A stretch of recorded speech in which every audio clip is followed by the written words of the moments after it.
Kita lanjutkan kembali pembelajaran kita, tema 1, organ gerak hewan dan manusia, subtema 1, organ gerak hewan, pembelajaran 3. Mata pelajaran yang kita bahas adalah PPKN, IPS, dan Bahasa Indonesia.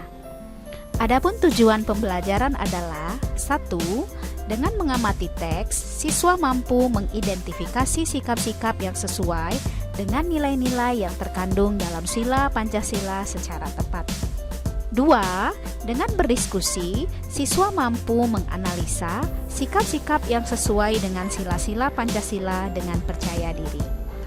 3. Dengan membaca teks, siswa menemukan contoh perubahan alam yang diakibatkan karena perilaku manusia secara benar. 4. Dengan membaca dan menulis, siswa mampu menentukan ide pokok dari teks secara benar. Anak-anak, ayo kita mulai pembelajaran 3. Pancasila sebagai dasar negara Indonesia bukan lagi suatu hal yang baru bagi masyarakat Indonesia. Dari zaman dahulu, nilai-nilai Pancasila memang sudah terkandung dalam kehidupan sosial budaya masyarakat kita. Nilai-nilai tersebut telah meliputi berbagai aspek kehidupan dan masih tetap dipelihara sampai saat ini. Nilai-nilai Pancasila perlu sekali kita kembangkan dalam kehidupan sosial budaya. Hal ini dimaksudkan agar tercipta suasana yang tenang, sejahtera, damai, dan aman. Tanpa nilai-nilai tersebut, kita tidak akan dapat mencapai semua itu. Ayo kita pelajari nilai setiap Pancasila pada uraian berikut. Yang pertama, nilai ketuhanan yang Maha Esa. Sila pertama Pancasila mengandung nilai ketuhanan. Nilai yang terkandung adalah sebagai berikut. 1. Beriman kepada Tuhan yang Maha Esa sesuai dengan agama dan keyakinan yang dianutnya. 2. Saling menghormati dan bekerjasama antar pemeluk agama yang berbeda-beda. Penerapan nilai sila pertama dalam kehidupan sehari-hari adalah 1. Tidak memaksakan suatu agama dan kepercayaan kepada orang lain. 2. Harus saling menghormati kebebasan dalam menjalankan ibadah. Nilai kemanusiaan yang adil dan beradab. Sila kedua Pancasila mengandung nilai kemanusiaan. Nilai yang terkandung adalah sebagai berikut. Setiap warga negara hendaklah mengakui persamaan derajat, hak, dan kewajiban sesama manusia. Penerapan nilai sila kedua dalam kehidupan sehari-hari adalah: pertama, saling mencintai sesama manusia. Yang kedua, mengembangkan sikap tenggang rasa. Yang ketiga, menjunjung tinggi nilai-nilai kemanusiaan. Yang keempat, melakukan kegiatan kemanusiaan. Yang kelima, berani menegakkan kebenaran dan keadilan. Nilai persatuan Indonesia. Sila ketiga Pancasila mengandung nilai persatuan. Nilai yang terkandung adalah sebagai berikut: menjaga persatuan dan kesatuan negara Republik Indonesia. Penerapan nilai sila ketiga dalam kehidupan sehari-hari adalah: 1. Sikap cinta tanah air. Yang kedua, rela berkorban demi bangsa dan negara. Yang ketiga, memajukan pergaulan demi persatuan dan kesatuan bangsa yang berbineka tunggal ika. Nilai kerakyatan yang dipimpin oleh hikmat kebijaksanaan dalam permusyawaratan dan perwakilan. Sila keempat Pancasila mengandung nilai kerakyatan. Nilai yang terkandung adalah sebagai berikut. Yang pertama, mengutamakan kepentingan negara dan masyarakat. Yang kedua, mengutamakan musyawarah untuk mufakat. Penerapan nilai sila keempat dalam kehidupan sehari-hari adalah: mengutamakan kepentingan umum di atas kepentingan pribadi dan golongan. Yang kedua, tidak memaksakan kehendak pada orang lain. 3. Mengutamakan budaya musyawarah dalam menyelesaikan masalah dengan diliputi oleh semangat kekeluargaan. Nilai keadilan sosial bagi seluruh rakyat Indonesia.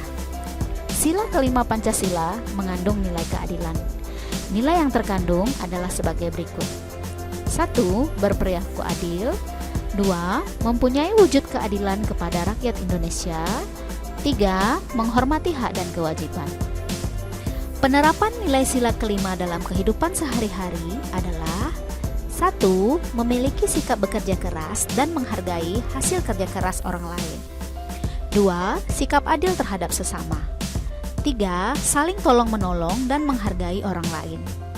4. Selalu berhemat. Kita sudah belajar nilai-nilai yang terkandung dalam Pancasila. Setiap sila Pancasila memiliki nilai kebaikan yang harus kita terapkan dalam kehidupan sehari-hari. Nah, diskusikanlah mengenai sikap-sikap atau perilaku yang sesuai dengan nilai-nilai yang terkandung dalam sila Pancasila. Berilah tanda centang pada kolom yang sesuai.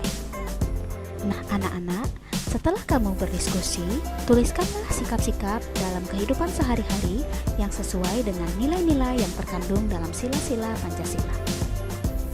Anak sekalian, amatilah perilaku dan sikap orang-orang di lingkungan sekitarmu, seperti di sekolah, rumah, atau masyarakat. Tuliskanlah perilaku atau sikap yang tidak sesuai dengan nilai-nilai yang terkandung dalam sila-sila Pancasila. Berilah tanda centang pada kolom yang sesuai. Ini kita akan mengamati peta kondisi geografis Indonesia. Kondisi geografis adalah letak suatu daerah atau suatu negara berdasarkan kenyataannya di muka bumi. Kita bisa berdiskusi dengan teman untuk mengetahui kondisi geografis Indonesia. Tetapi dikarenakan kondisi kita masih pandemi COVID-19, maka anak-anak ibu bisa berdiskusi dengan keluarga. Mari kita perhatikan hasil diskusi berikut. Luas wilayah Indonesia. Menurut data Badan Pusat Statistik tahun 2015, luas daratan Indonesia adalah 1.939.578,68 km persegi dan luas perairan 3.257.483 km persegi. Letak wilayah Indonesia berdasarkan peta, Indonesia terletak di antara dua benua, yaitu benua Australia dan benua Asia, serta terletak di antara dua samudra, yaitu Samudra Hindia dan Samudra Pasifik. Batas wilayah Indonesia. Sebelah utara, Malaysia, Singapura, Brunei Darussalam, dan Samudra Pasifik. Sebelah barat, Samudra Hindia. Sebelah selatan, Samudra Hindia, Laut Timor, Timor Leste, dan Australia. Sebelah timur, Samudra Pasifik dan Papua Nugini. Kenampakan alam yang ada di wilayah Indonesia dapat diamati melalui peta. Kenampakan alam dalam peta digambarkan dalam bentuk simbol. Kita dapat menemukan beberapa simbol seperti gunung berapi, gunung tidak berapi, sungai, dan laut pada peta. Kenampakan alam juga dapat kita amati dengan melihat perbedaan warna pada peta. Perbedaan warna tersebut bertujuan untuk membedakan ketinggian dan kondisi wilayahnya. Warna hijau untuk dataran rendah, kuning untuk dataran tinggi, dan coklat untuk pegunungan. Sementara itu, warna biru digunakan untuk wilayah perairan. Setelah mengenal luas dan letak wilayah negara Indonesia, sekarang giliranmu untuk mengetahui luas dan letak wilayah tempat tinggalmu. Kita dapat menggambarkannya dengan peta sederhana wilayah tempat tinggal kita. Perhatikan contoh berikut. Untuk mendapatkan data dan informasi yang akurat, kamu bisa melakukan pengamatan langsung dan bertanya kepada para pengurus RT, RW, atau tokoh masyarakat di wilayah tempat tinggalmu. Adapun yang harus kamu tampilkan pada peta tersebut adalah sebagai berikut. Yang pertama, pertegas posisi rumahmu.